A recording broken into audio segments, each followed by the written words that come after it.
राम जय राम जय जय राम। बोलो श्री राम जय जय राम। बोलो श्री राम जय जय राम।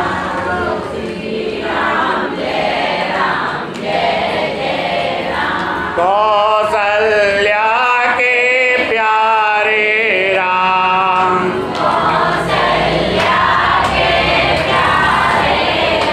राम दशरथ राज दुलारे राम।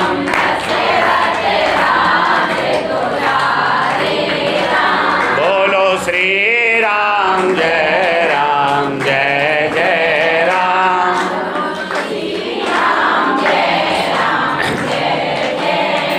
बोले एकादशी महारानी की।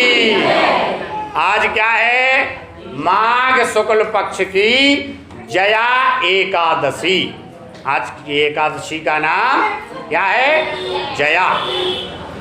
श्री पद्म पुराण में आता है कि पांडु नंदन युधिष्ठिर ने कहा कि हे भगवान, आप समस्त जगत के सृष्टिकर्ता, ब्रह्मा, पालक, विष्णु तथा विष्णु शंकर नाशक हो। भगवान ब्रह्मा कौन है? सृष्टि के कर्ता है। विष्णु भगवान कौन है? सृष्टि को चलाने वाले, भोजन देने वाले हैं।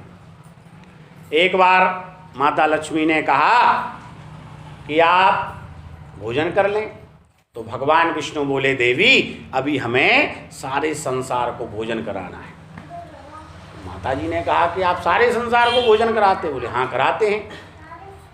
तो माता जी को शक हुआ, बोले ठीक है आप कराओ। और माता जी ने जब भगवान लौट कर आए, बोले प्रभु भोजन करा है? बोले हाँ करा दिए। बोले आज तो 2 प्राणी भोजन के रह गए। तो माता जी ने क्या किया? एक डिब्बी में 2 चींटा हैं बंद कर दिए और अपने पास रख लिए। तो भगवान उठाएंगे, भोजन देंगे तो हमें पता चल जाएगा। भगवान ने कहा ठीक है बताओ कौन है। जैसे ही माता जी ने डिब्बी निकाली तो उसमें कुछ चीनी शक्कर के दाने पड़े हुए थे। तो भगवान सारे संसार को भोजन कराते। कौन? विष्णु भगवान। शिव जी कौन है? शिव जी विलय नाशक हैं। संसार को जो पापी हैं, क्रोध हैं, दुष्ट हैं, शत्रु हैं, इनका संहार करते हैं। तो इसलिए ब्रह्मा पालक, विष्णु तथा शंकर नाशक हैं। आपकी जय हो, जय हो, जय हो। हे भगवान, अब आप कृपा कर इसी माह की शुक्ल पक्ष वाली एकादशी का नाम और उसकी कथा बताइए, वर्णन करें। भगवान श्री कृष्ण भगवान ने कहा, हे राजन, माघ शुक्ल पक्ष एकादशी का नाम जया है। इसका व्रत धारण करने से ब्रह्म हत्या के पाप से मुक्ति मिलती है तथा भूत, प्रेत, पिशाच आदि कुयोनि से भी छूटकर अंत में स्वर्ग को प्राप्त करता है। हे युधिष्ठिर, इस विषय पर मैं तुम्हें एक कथा सुनाता हूँ जिसका वर्णन पद्म पुराण में किया गया है। एक समय जबकि इंद्र स्वर्ग लोक में राज्य करता था, तब वह एक दिन अमृत पान कर अप्सराओं के साथ नंदन वन में आकर के क्रीड़ा करने लगा। अपनी इच्छा अनुसार अप्सराओं के साथ रमण कर इंद्र उन अप्सराओं के साथ नाच गान में मस्त हो रहा था। वहाँ गंधर्व लोग भी गान कर रहे थे।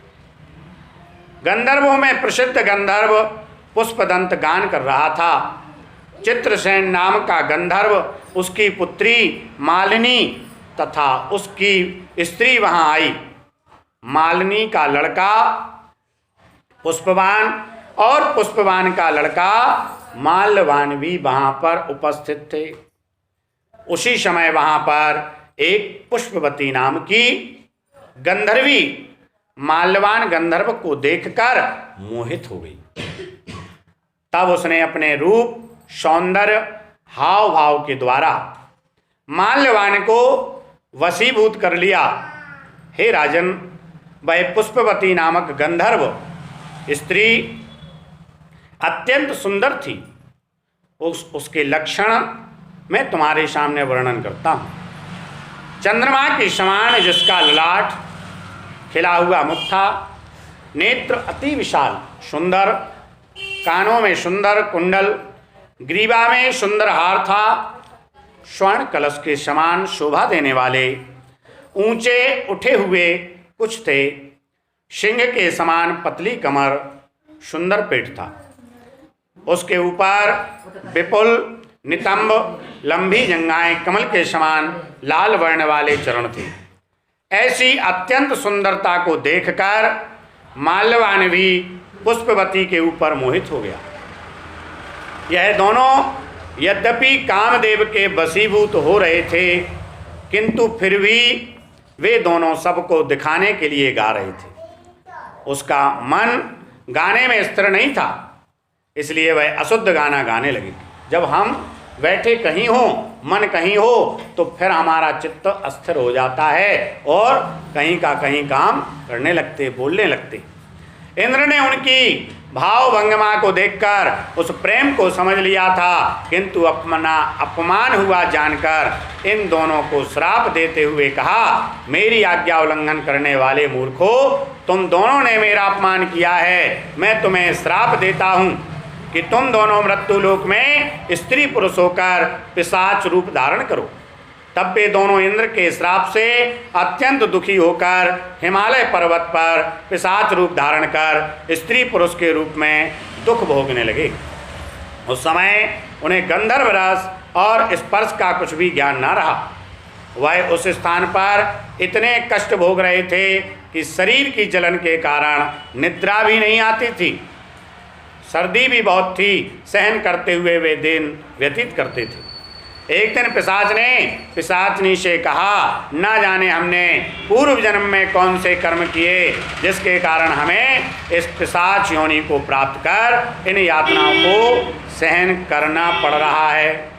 वे नाना प्रकार से विचार करते, दुख सहते उसी स्थान पर जीवन व्यतीत करने लगे।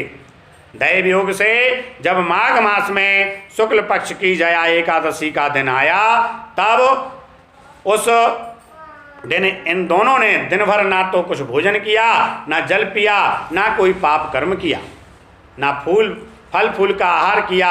रात को सर्दी के मारे दांत किटकिटाते हुए एक पीपल के नीचे बैठकर एक दूसरे के साथ चिपट कर जागरण करते हुए रात्रि व्यतीत कर दी। इसके प्रभाव से द्वादशी के दिन प्रातःकाल भगवान नारायण की कृपा से इन दोनों की वह पिशाच देह छूट गई। अत्यंत सुंदर अपनी पूर्व देह गंधर्व अप्सरा की धारण कर ली। तब सुंदर वस्त्रों आभूषणों से अलंकृत होकर यह दोनों ही स्वर्ग लोक को गए। इनको इस प्रकार सुंदर देह धारण किए देखकर गंधर्व और देवता गढ़ आकाश से पुष्प वर्षा करते हुए इनकी स्तुति करने लगे। तब इन दोनों ने स्वर्ग लोक में उपस्थित होकर देवराज इंद्र को प्रणाम किया। इनको अपने प्रथम रूप में देखकर देवराज इंद्र को भी महान आश्चर्य हुआ। तब इंद्र ने पूछा, हे माल्यवान, तुम दोनों ने अपनी पिशाच देह से किस प्रकार छुटकारा पाया, सो सब मुझको कहो।